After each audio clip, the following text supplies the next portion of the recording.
Hello, and welcome to the Valley today. I am your host, Janet Michael. I am very happy to reintroduce my guest today. Vicki Harris-Williams is joining me. She is the founder of A Safe Haven for Seniors. Those of you who have been with me on this 9 years long now journey of hosting the Valley today may remember Vicki. Back when the shows were live, I like to say that was a different life, Vicki. Pre-COVID was an entirely different life. But I'm so happy that we are going to catch up today and hear about this new journey that you're on. Thanks, Janet, and it's great to see you. It's been a few moons, hasn't it? I do appreciate the opportunity to be here and talk about my company. It's a safe haven for seniors, and I did found it over 2 years ago. As you know, I used to corporately do this for people there in Front Royal and Winchester and different areas. I was the sales and marketing director, and if you couldn't meet the criteria for the company that I was working for, I really couldn't help you, which became frustrating for me because financially people couldn't qualify or we were full or whatever the circumstance. And I couldn't just say, well, good luck to you. So I started trying to help them on my own. And especially COVID really brought a lot of that to the forefront with a lot of people not being able to tour, a lot of people not being able to move because of the quarantines. So I got helping more and more people. And finally, my husband said, can you do that for a living? And I was like, yes, I can. I think I can. And the company I was working for, I loved, and I branded it and started it, opened 4 of its locations in Virginia. It was a Georgia company. It left Virginia. So it was, here's your sign. Time to start my own thing. I love that this is something that you're doing because I worry that so many people, particularly people in their mid to late 40s, 50s, that are now having to deal with aging parents, have no idea what it is that they're in for when they have to think about placement or in-home care, any of the things. I would not have a clue where to start. So I love that I have somebody like you that I can trust, that I can call and say, Vicki, I don't know what to do. Help. And I think you hit the nail on the head. Somebody you know who trust, someone who's walked this path, someone who has been here. My mother had dementia. My mother ended up in assisted living for 5 years. And luckily, I was there and was able to be the placement person for her. But my sister even said, what would we have done? Because you're in a crisis situation. It's an emotional time. And now, oh, we have to uproot mom from her home, find a place for her to live. We've got sometimes a fall, so we have broken bones. We've got dementia in there. We're most vulnerable, and the family's most stressed when you usually have to find an assisted living. Very few people are proactive. They're getting more and more because a lot more active senior placements are there. So people are starting to look down that path a little more than we did, say, 10 years ago. But it's usually a 911. It's usually a crisis mode when someone calls, and that's why we're there. We can come in when your mom doesn't qualify for a 3-day stay in a hospital. Therefore, your Medicare beds are not an option for her. Now you're in private pay world in a skilled nursing, and you're talking $400 a day easily if you can find a spot. So that's when we can come in and say, if she qualifies, we can build in physical therapy at an assisted living, which is a lot more affordable. And she could move to an assisted living and try that out for 60, 90 days, or this be her permanent move. So there's just a lot of options that can come in, or you can also push back. People don't know they can push back at the hospital level and say, I'm sorry, this is unsafe discharge. I can't take mom home. People don't realize they have that option. Now, I know a lot of social workers, if they listen to this, aren't happy I said that, but it's true. People are in a crisis mode. Oh my goodness, we got to take mom home tomorrow. She can't walk. The bathroom's upstairs in the house. It's not handicapped accessible. What are we going to do? So they can take that breather. They can call me. I can come in, or our associates, and say, let's stop a minute. We have to give this family time to set up the house, get in-home care, find an assisted living, or find a skilled bed. And like you said, you don't know where to start, and you don't know which ones. What I recommend to people is where I would put my mother. And if I wouldn't put my mother there, I'm not going to put yours. I've learned over the years not to judge some of those places by how pretty they look on the outside or how nice their commercials are, because that's not necessarily what you're getting after you sign on the dotted line. You're exactly right. If you're 55 and you're retired and you're moving to one of those independent living, then yeah, amenities and all the bells and whistles are important and how pretty it is. But if you're going there because mom's fallen, broken her hip, it's got some confusion, I want care. I want to make sure somebody's taking care of her when she's bedridden and she can't get up, or she's starting to get up and so we don't fall again, or helping with therapy. There's just a lot of things. So you're right. You have to go there and look. And I show people the Department of Social Services violations. Everybody's going to have violations because we're not perfect. Right. But if they have repetitive violations of the same thing, then that's a ding, ding, ding. That's a bell. Like, okay, what's going on here? They've had this 6 months ago. They had it 3 months ago. They just got fined for it again 2 weeks ago. So obviously there's training issues. There's medication errors because somebody doesn't know what they're doing.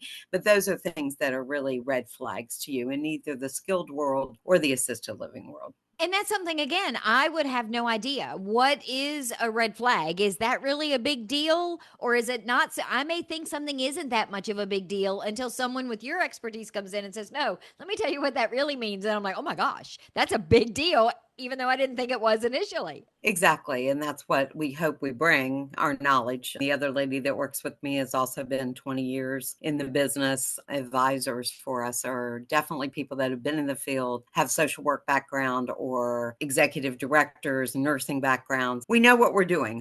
We were chatting before we started recording. I was telling you that I have seen the commercials on television for some of these other companies that say, call us and we'll help you find a place. I did not realize just how corporate they were until you started telling me how you operate. And I was like, oh, that's what I want. I want what you've got, not necessarily the other thing. A lot of people don't realize because they have a lot of marketing, but they're an 800 number in California or Colorado. They have 3 different locations. And you're talking to someone who's never walked into any building in Shenandoah Valley or Leesburg or any of the areas that we serve. We've actually walked there. We actually know the people there. We know the nursing staff, the executive directors, the sales reps. So it's very different. We actually sit down with you and look at your finances. A lot of people are like, I can't afford it, but they are bridge loan companies that I work with and local realtors that we work with to help you get the most out of the home if you have to sell that or use the home to help get you into an assisted living. There's also aid and attendance for veterans funding. A lot of people do not know. They're like, well, I'm not a career veteran, but you don't have to be. As long as you serve 2 years during an active wartime, you can qualify for up to $2,800 a month. The veteran can to get aid and attendance to help live somewhere or also get home care. So there's a lot of options that a lot of people just don't know about. A lot of things that would have gotten left on the table. Also, life insurance. People have $250, $500,000 in life insurance. Their house is paid off. The kids are grown. They don't need that level anymore. You can reduce that down to keep what you need for end of life expenses. But then the rest of it is if it's a whole life, you've got cash value, or you can even drop down that payment a lot. But lots of times I've found cash value money and VA aid and attendance. And I got a little guy out of a Medicaid bed that was not a good place. And he wanted out of there by looking at his assets and getting him. And he's very happy, doing well today in an assisted living and very happy. Every time I see him, he's like, thank you so much. So And I those are bet the things that we do. I Yeah. bet there's a lot of confusion too when you talk about assisted living or even in home care. I think sometimes people say, oh, I can't afford assisted living, but I don't know anybody that would come here and live here or come every day or do those kinds of things. Everything just seems so complicated from the outside looking in. And it is, and it's overwhelming. You're also in an emotional state. So it is good to have a fresh pair of eyes. And we come in non emotional and know the people and know what's available. I usually know who, off the top of my head, has openings and pricing. A lot of them are still independently owned. There are a lot of corporate owned now, but you can go to them and say, hey, I've got this great family, but this is X amount they have. What can we do? Is there anything you can do for them? So those are things that, you may not, as the child, want to go ask. I can't go ask. I can go ask because I also deal with them a lot and they know I bring them clients. So we can sometimes negotiate a better rate for you. I've saved up to $1,000 a month sometimes for families, which is a big deal. Yeah, that's a huge Yeah. deal. And it's Yeah. also something when we were talking a minute ago about corporate companies like yours, it's something they're not going to do because this is what they want and this is what they want to push you towards. And they're not always as concerned about your personal situation, much less your financial situation, unless you can't afford it. Exactly. And they're not going to sit there and take the time and try to find the funds for you to be able to do that or to compare. Can you do in home care for a little while till we get you to the point that you can sell the home or whatever for assisted living? Or it's easier sometimes to go into assisted living and get that bridge loan so that you can move so you're not there when the house is being sold, because that's very emotional for the person. So, yeah, there's a lot of things like that that we do because we've walked that path and we sit down with you. We accompany you to the tours. We look at all the options. We sit down and look at the Department of Services reviews with you. So we explain everything. So you're a very informed consumer now. When you make that decision, it's not just a knee jerk decision because mom's got to go somewhere. And then 5 months later, you're like, oh, this place is terrible. Why did I do this? Let's take a break. When we come back, I want to talk about a couple of things. I want to talk about the geography that you cover. You mentioned a minute ago about Shenandoah County, Loudoun County, but I also wonder if you have more tips and suggestions, things that people don't necessarily think of that they should be thinking of maybe now before they're in that crisis situation. Can we do a little bit of that in the next segment? Absolutely. We are on the Zooms today with Vicki Harris-Williams. She is the founder of A Safe Haven for Seniors. We're going to talk more about her services when we come back in just a couple of minutes. Hey guys, I'm Holly. And I'm Bonnie. And we would love to meet you at our brewery, Winchester Brewworks. That's right. Our family-friendly tasting room in Old Town is the perfect place to hang out any day because we're open 7 days a week.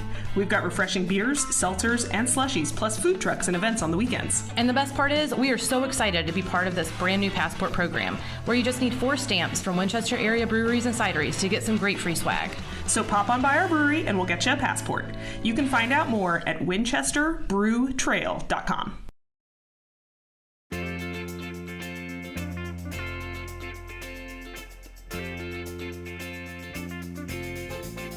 Welcome back to the Valley today. I am your host, Janet Michael. We are on the Zooms today with Vicki Harris-Williams. She is the founder of A Safe Haven for Seniors. We've been talking about all of the things that happen when those of my generation, us Gen X's and maybe even boomers to a certain degree, are suddenly found having to handle or manage their parents' health and their parents' living situations and all of the things that come with that. Say someone's listening today and they're like, this is something we should have been talking about all along, or it's something we need to start talking about now. Can they just get on your website and get at least basic information? Yes, our website is the safehavenforseniors.com. On there is a contact form, so they can fill that out and it comes right to myself or the other advisors, and we would contact them. Or they can get on there and there's a link to my podcast, which is Senior Knowledge. There is information they can look at, and again, they can contact us directly through there. They can do the old-fashioned thing and call us, 540-405-3799. Probably most people do the website, and we also have a Facebook page as well. How does the geography of it all work? I've had several conversations, frankly, just in the last week or two about how quickly Frederick County in particular is growing, and that it's like one of the number one places in the world, it seems, for people to retire to. I would imagine we have a lot of seniors that are living in this area that their kids are in DC or in Seattle or in California, and they have no idea what the options are here. How does that work where you're involved? You're right. I deal with a lot of power of attorneys or a lot of children that are, I have one right now I'm working with. One son's in California, one's in Colorado, and the closest one is Pennsylvania. So we Zoom. I go and tour the place. I'll do virtual tours for them. But it's also very helpful that I meet with mom and dad here locally, but then I'm dealing with the sons and daughters that are remote. And we pretty much can help you anywhere. I actually placed someone in Minnesota because I have people that I worked with that knew people that moved there that, that 1 degree of separation. We don't have just Virginia and Shenandoah Valley. We do Leesburg, some Northern Virginia, but it's Leesburg, the Route 7 corridor, Middleburg, Warrenton, Charlottesville, I even do some in Richmond and all through the Valley. Right now, I have somebody I'm looking at for West Virginia as well. So it's not that, oh, you live somewhere else, we can't help you. And that's a huge benefit too when you're talking a second ago about siblings living in different places and mom and dad live here. They may want mom or dad to be closer to them in Colorado, but they don't even know what their options are in Colorado. So still being able to reach out to you and say, hey, mom's in Winchester. I want her to be in wherever Colorado. Can you help me facilitate that? That's a huge benefit. Yes, and we've done that a couple times because, again, you've got those connections. I've worked for Fortune 500 huge companies that I still have a lot of connections in those, and they've bought and purchased companies that have expanded out west or up in PA. So those connections are important. Or we also team up with some other independent senior advisors that will call and say, hey, I have John Smith that needs something out there. So we're that liaison. We work well with others. Are the majority of the people that call you in that crisis moment, mom has fallen, or we came home for the holidays and realized that maybe dementia is further along than what we suspected? How many people wait too long? Probably 90%. Wow. Because, and you're right, the holidays are the triggers. After Christmas, January, unbelievably, is usually a very busy month. In the summers, you slow down some because you've got Janie home from college and she can sit with mom or whatever. But then come fall, everybody's back in their normal schedule and we realize mom can't stay alone anymore. Dementia is probably the hardest one that people wait too long. I think there's a denial period. And that's one of the things I go over in the support groups because I think we don't want to say, oh, it's just some forgetfulness. Mom will be okay, because aging does have forgetfulness. Absolutely. But dementia is a whole different ballgame. It's when they're not safe anymore, when you can't safely leave them home, when they can't take care of their activities of daily living. You have to unplug the stove. Somebody has to be there at night. They wander outside. So safety becomes an issue. That is when people wait too long. And so it's nothing wrong with going and looking, even for yourself, to say, I've gone out looking and this is where I want to be if something happens, or I'm at that age that I could fall and break a hip. So I don't want to end up in this nursing home. I'd really like to go to this assisted living. And I've been there and I had lunch there. So just being proactive, going there for activities. They have the music people coming in, or they're going on a bus trip, things like that, where you could start with your loved one and your mom or dad and say, hey, let's go there for lunch. Or they're having this Easter egg, a Mother's Day tea, whatever. You look at their activity list and see what would entertain your mom or dad. And so you can introduce them so they get over that stereotype that, oh, this is a terrible place. It's actually very active living. Usually they have chefs there. They have 3-course meals. They have choices. There's usually a spa. You can get as fancy as you want, but I'm like, can I go live there? Somebody does your laundry. They feed you. I've You seen go on those bus trip. commercials. They do your hair. Yes, I've seen And those our nails. commercials. And I look at my husband and I'm like, that's where I want to go. There's a pool. They'll go get my groceries. Doesn't matter if it's snowing. I got stuff to do inside. This is what I want my life to look like. And he wants to move there now. Yeah, exactly. People don't realize that their house becomes their prison. As we age, we can't drive anymore. Bathrooms upstairs. We don't have the conveniences, but we're going to stay in this house. Although the neighborhood has totally changed. None of our neighbors are there anymore. We have to fight with the lawn. We have to fight with the snow removal, the slipping and the falling if it's bad weather, or going out to get our groceries, and social isolation. I think we saw it during COVID. That's the worst thing for our seniors, even if they don't have dementia, but especially if they have dementia.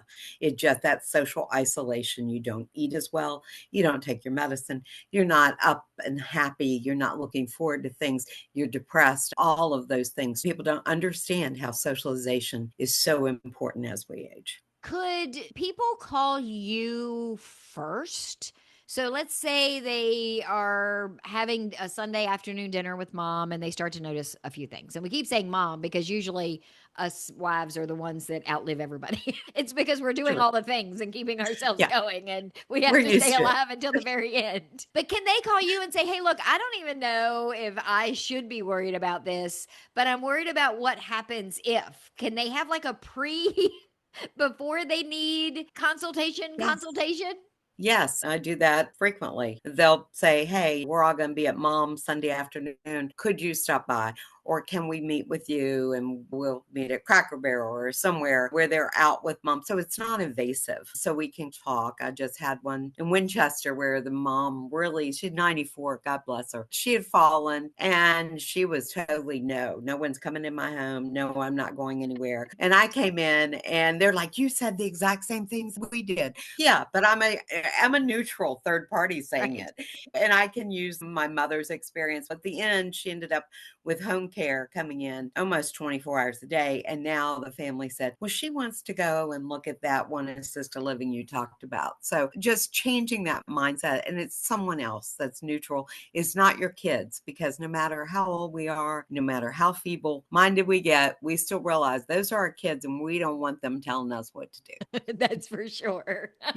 Complete stranger can tell me, but not my kid. Yes. Are there things that you wish people would do sooner? Is it research? Is it at least knowing the lay of the land for where their parents are, or even just asking them, hey, mom, I don't want to have to deal with what you might want to do if this ever happens. So will you please tell me now what you want to have done if, when, and whatever? I think you're right. Start the conversation. And I think that's really hard for people to become your parent's parent. How can you have this conversation and keep dignity and respect for your family member? But you need to know. I mean, there are people that don't even know where their banking accounts are. So mom had a stroke and we got to write some checks to get her somewhere. We don't know where the checkbook is. We're not on the account. We don't know anything. So I think those are hard conversations, but we need to have them. Also, finances. A lot of the kids don't even know what the parents' finances are. They may think they're really well off, but no, they're struggling. Or did they purchase long-term care insurance? Or do they have some life insurance? Or just having that conversation. And what do you want, mom? What's your priority? Yeah, the first thing out of their mouth is, I don't ever want to leave here. I want to stay in this house forever. There's some forward thinking seniors that are like, no, I'd like to go be waited on. But to overcome those objections and no, that's going to be the first thing. They want to stay there. Okay. If you do want to stay here, how does that look? How are we going to prepare for that if that's what you want? And the cost. Sometimes when they see the cost of 24-hour care or someone in your home all the time, that really pushes you more towards assisted living. And another thing is that someone in your home is invasive, and seniors are pretty set in their way. They don't like that. And now you've got a complete stranger at night in your home.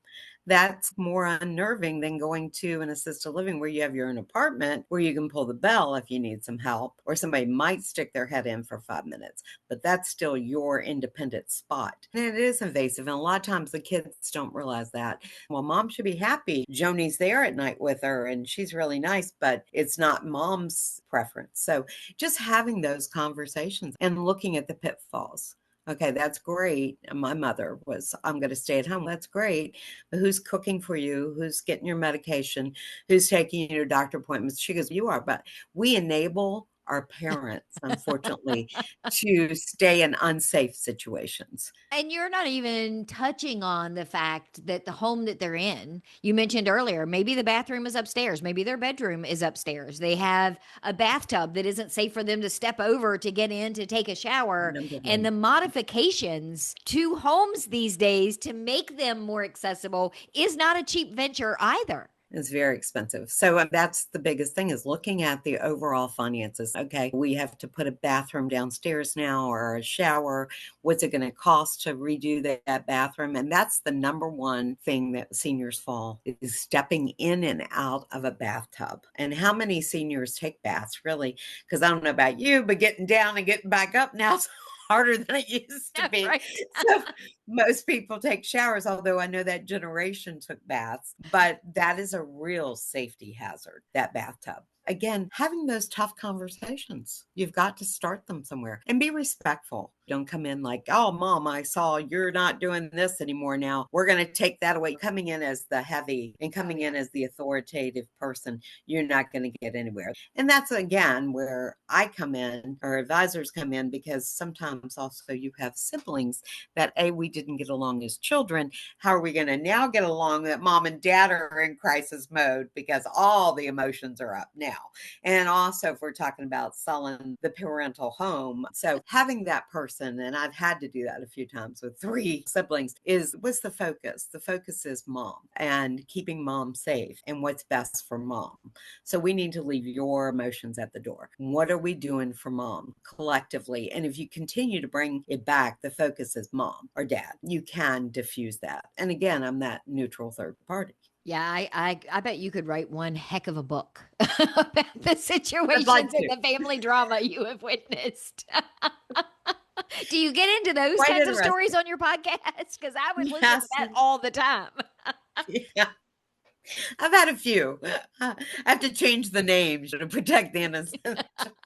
That's true. Crises brings out the worst. And yeah, you're all emotional, and it's just, it's amazing to watch. Every year, I have a physician on from Valley Health that talks about advanced directives. People tend to not want to talk about that. And then something happens, and they're like, man, I really wish I had had that conversation an hour ago or a month ago. It just never Absolutely. ceases to amaze me that they realize that if they wait till the crisis, it's going to be much harder, but they still can't bring themselves to start that conversation before they need to have it. No, you're right. Just being proactive and looking ahead and saying, this is where, when I no longer can take care of myself and I no longer feel safe in my home, this is what I want you to do. This is how I want to live. And I may need to look at finances now. People in their 45 and 50, we have long-term care seminars to talk about buying long-term care insurance, because that's going to be a huge benefit as the prices continue to escalate.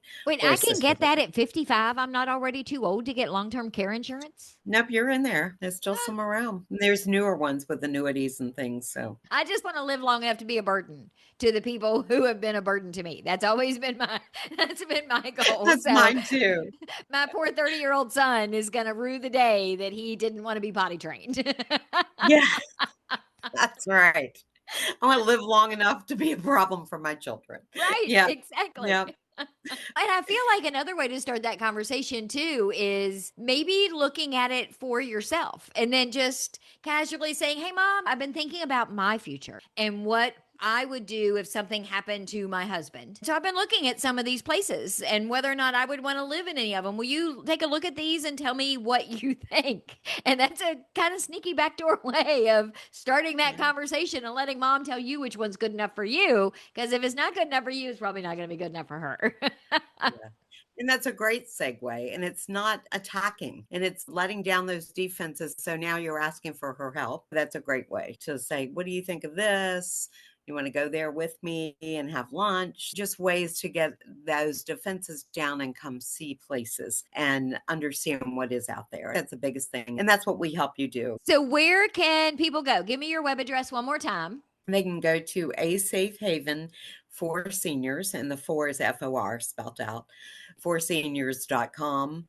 We have the Facebook page is a Safe Haven for Seniors. They can give us a call the old-fashioned way, 540-405-3799. I think we should make this like a regular every several months come and just say, okay, today we're talking about dementia. Vicki, tell me what I need to know when I'm I'd be looking for a glad to. home. You bring that up. There is a whole different when you're looking for a dementia neighborhood versus an assisted living. There's some assisted livings that don't do really well with dementia, and there's some that do really well with dementia. Just because they're a great assisted living doesn't mean they're great assisted living dementia care. And that's come a long way. It has come a long way. Yes. Vicki, thank you for taking some time to re-educate me on all of this stuff. I think it really is a necessity, and we've joked and we've laughed, but it really is something that people need to give some serious thought to sooner rather than later, ideally. The biggest thing I think is education and asking the questions. And there's no dumb questions. You've never been down this path before. We've walked that path. Let us hold your hand. Let us help you. So I do appreciate that I can get the education out there. And it was wonderful to see you. I haven't seen you for so long. And I do appreciate the opportunity. We're going to have to meet up at one of these places over lunch and record a show. How about that? That would be great. I'd be glad to. Yes. I'll buy you lunch. Perfect. I will be back tomorrow with a brand new episode of The Valley today, a few minutes after noon. So meet me here then.